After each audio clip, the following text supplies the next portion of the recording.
ನಾನು ಕೇಳಿದ ಪ್ರಶ್ನೆ ಇಷ್ಟೇ.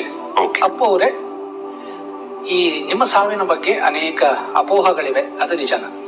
ಅವ್ರು ಹೇಳಿದ್ರು, ಇಲ್ಲ, ನಾನು ಹೃದಯ ಸಮಸ್ಯೆಯಿಂದನೇ ಸತ್ತಿದ್ದು ಅಂತ ಫಸ್ಟ್ ಕ್ಲಿಯರ್ ಮಾಡಿದ್ರು. ಎರಡನೇ ಕೇಳಿದ್ದು, ಈಗ ಎಲ್ಲಿದ್ದೀರಿ? ಈಗ ದೇಹ ಬಿಟ್ಟು ಹೋದ್ರಲ್ಲ, ಎಲ್ಲಿದ್ದೀರಿ? ಅದಕ್ಕೆ ಅಲ್ಲಿಂದ ಬಂದಂತ ಉತ್ತರ, ನಾನು ಅಪ್ಪ ಅಮ್ಮನ ಹುಡುಕಾಟದಲ್ಲಿ ಇದ್ದೇನೆ. ಮೂರನೇ ಪ್ರಶ್ನೆ ಕೇಳಿದ್ದು, ಮತ್ತೆ ಹುಟ್ಟಿ ಬರ್ತೀರಾ? ಅದ್ರ ಬಗ್ಗೆ ಇನ್ನೂ ಆಲೋಚನೆ ಮಾಡಿಲ್ಲ.